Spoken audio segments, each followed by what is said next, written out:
Hi, welcome back to എൻ്റെ kitchen. ഇന്നൊരു നാടൻ സ്നാക്ക് റെസിപ്പിയാണ് നിങ്ങളുമായിട്ട് ഷെയർ ചെയ്യാൻ പോകുന്നത്. ഇതിനായിട്ട് ആദ്യം നമുക്ക് ശർക്കര ഒന്ന് ഉരുക്കിയെടുക്കാം. ഞാൻ ശർക്കരയാണ് എടുത്തിട്ടുള്ളത്. ശർക്കര ഒന്ന് പൊട്ടിച്ച് ചെറിയ കഷ്ണങ്ങളാക്കി എടുത്തിട്ടുണ്ട്. അതിലോട്ട് 2 കപ്പ് വെള്ളം ചേർത്തിട്ട് ഒന്ന് ഉരുക്കിയെടുക്കുകയാണ്. സാധാരണ ശർക്കര ഉപയോഗിക്കുന്നതിനേക്കാളും അല്പം ടേസ്റ്റ് കൂടുതലാണ് കേട്ടോ ഇതുപോലെ ശർക്കര ഉപയോഗിക്കുമ്പോൾ. എനിക്ക് നല്ല മധുരം വേണ്ട കേട്ടോ, അല്പം മധുരം കുറവായിട്ടാണ് വേണ്ടത്. അതുകൊണ്ടാണ് ഞാൻ 2 കപ്പ് വെള്ളം ചേർത്ത് കൊടുത്ത് ഉരുക്കിയെടുക്കുന്നത്. നിങ്ങൾക്ക് നല്ല മധുരം ആവശ്യമാണെങ്കിൽ 1 കപ്പ് വെള്ളം മാത്രം ചേർത്ത് കൊടുത്ത് ശർക്കര ഉരുക്കിയെടുത്താൽ മതിയാകും. നേരത്തെ തന്നെ മട്ടയരി കഴുകി ഉണക്കി വെച്ചിരുന്നു. 1 കപ്പ് അളന്നെടുത്തിട്ടുണ്ട്. ആദ്യം ഫുൾ ഫ്ലെയിമിൽ വെച്ച് നന്നായിട്ടൊന്ന് ചൂടാക്കിയെടുത്തതിന് ശേഷം ഫ്ലെയിം കുറച്ച് വെച്ചിട്ട് ഗോൾഡൻ ബ്രൗൺ നിറമാകുന്നത് വരെ വറുത്തെടുക്കണം. ഇതുപോലെ കൈവിടാതെ ഇളക്കി യോജിപ്പിച്ചു കൊണ്ട് വേണം അരി വറുത്തെടുക്കാനായിട്ട്. കഴിച്ചു നോക്കുക, അരി നന്നായിട്ട് പൊരിഞ്ഞ് കിട്ടിയിട്ടുണ്ടെങ്കിൽ റെഡി ആയിട്ടുണ്ട് എന്നാണ് അർത്ഥം. ഇതിപ്പോൾ ഏകദേശം റെഡി ആയിട്ടുണ്ട്. ഒരു പരന്ന പാത്രത്തിലോട്ട് മാറ്റി കൊടുത്തിട്ട് നന്നായിട്ട് ഇതൊന്ന് തണിയാനായിട്ട് അനുവദിക്കാം. പൊന്നേരി ഉപയോഗിച്ച് ഒരിക്കലും ട്രൈ ചെയ്യരുത് കേട്ടോ. നമ്മൾ പ്രതീക്ഷിച്ച ടേസ്റ്റും കളറൊന്നും കിട്ടില്ല. മട്ടയരിയോ അല്ലെങ്കിൽ വേവ് കൂടുതലുള്ള വലിയ അരിയോ മാത്രം ഉപയോഗിച്ചാൽ മതി. ഇനി നമുക്ക് നിലക്കടലയാണ് ആവശ്യം. 1 കപ്പ് അരി എടുത്തെങ്കിൽ 2 കപ്പ് നിലക്കടല എടുക്കണം. നിലക്കടല വാങ്ങിക്കുമ്പോൾ ഇതുപോലെ ചെറിയ നാടൻ നിലക്കടല തന്നെ വാങ്ങിക്കുക. ടേസ്റ്റ് ഇല്ലാത്ത വലിയ നിലക്കടലയാണെങ്കിൽ നമ്മുടെ കടലുണ്ടയ്ക്കും നമ്മൾ പ്രതീക്ഷിച്ച ടേസ്റ്റ് കിട്ടില്ല. ഞാൻ എടുത്തിട്ടുള്ളത് വറുത്ത നിലക്കടല തന്നെയാണ് കേട്ടോ. തൊലിയൊക്കെ കളഞ്ഞ് വൃത്തിയാക്കി എടുത്തിട്ടുണ്ട്. ഇനി ഇത് ലോ ഫ്ലെയിമിൽ വെച്ച് കൈവിടാതെ ഇളക്കി യോജിപ്പിച്ചുകൊണ്ട് നന്നായിട്ടൊന്ന് ചൂടാക്കി എടുക്കുക മാത്രം ചെയ്താൽ മതി. കളറൊന്നും മാറണം എന്നില്ല. കുറച്ച് സമയം എടുത്ത് ചെയ്യണം കേട്ടോ. നല്ല മണമൊക്കെ വരുന്നുണ്ട്. ഇതിപ്പോൾ റെഡി ആയിട്ടുണ്ട് കേട്ടോ. ഒരു പ്ലേറ്റിലോട്ട് ഇട്ട് കൊടുത്തിട്ട് തണിയാനായിട്ട് അനുവദിക്കുന്നുണ്ട്. സാധാരണ അരിയുടെ ഒപ്പം തന്നെ ഏലക്കയും കൂടെ ചേർത്ത് കൊടുത്തിട്ട് ചൂടാക്കി എടുക്കലാണ് പതിവ്. ഇന്ന് മറന്നു പോയതുകൊണ്ട് ഇപ്പോൾ ചൂടാക്കി എടുക്കുന്നുണ്ട് കേട്ടോ. 5 ഏലക്ക ഒന്ന് ചൂടാക്കി എടുത്തിട്ട് മാറ്റി വെക്കുന്നുണ്ട്. ശർക്കരയെല്ലാം മെൽട്ടായി നന്നായിട്ടൊന്ന് തിളച്ച് റെഡിയായി കിട്ടിയിട്ടുണ്ട് കേട്ടോ. ഒരു നൂൽ പരുവൊന്നും ആവണ്ട, മെൽട്ടായിട്ട് ഒന്ന് തിളച്ച് കിട്ടിയാൽ മാത്രം മതി. ഇനി ഇതൊന്ന് അരിച്ചെടുക്കുന്നുണ്ട്. ഇതിലോട്ട് നമുക്ക് ചൂടുള്ള ശർക്കര പാനി തന്നെ വേണം. അരി തണുത്ത് കിട്ടിയിട്ടുണ്ട്.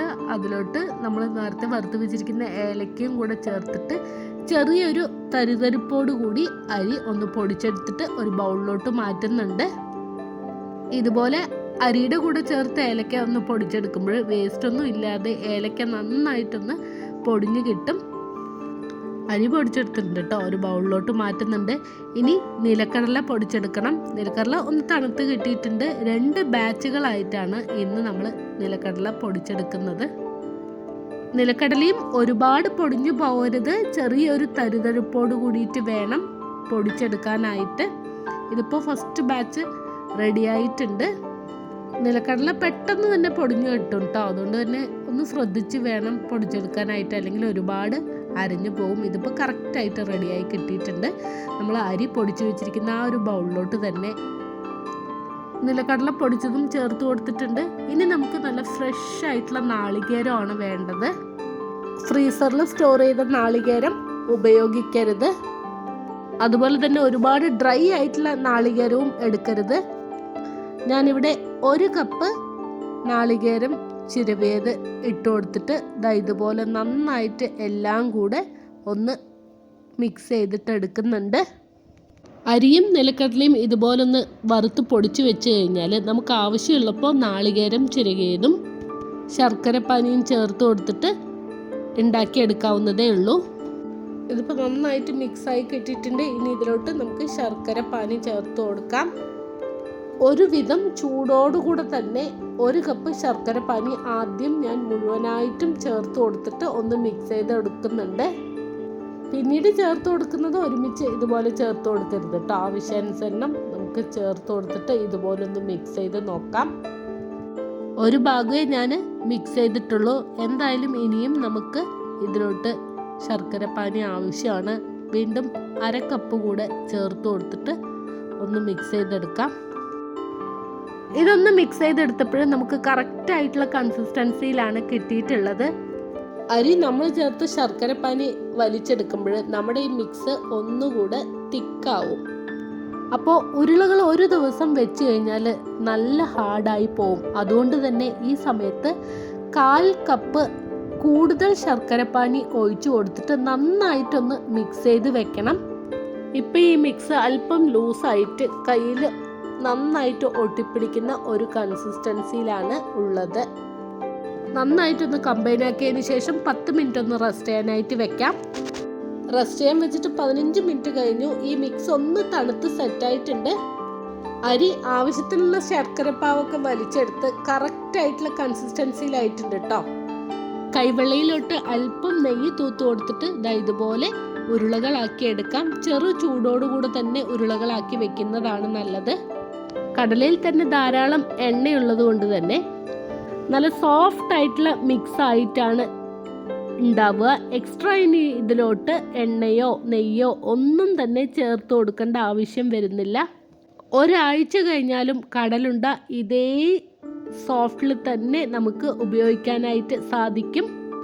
വേറൊരു കാര്യമുണ്ട് കേട്ടോ, ഒരാഴ്ച ഒന്നും വെക്കാൻ ഉണ്ടാവില്ലത്.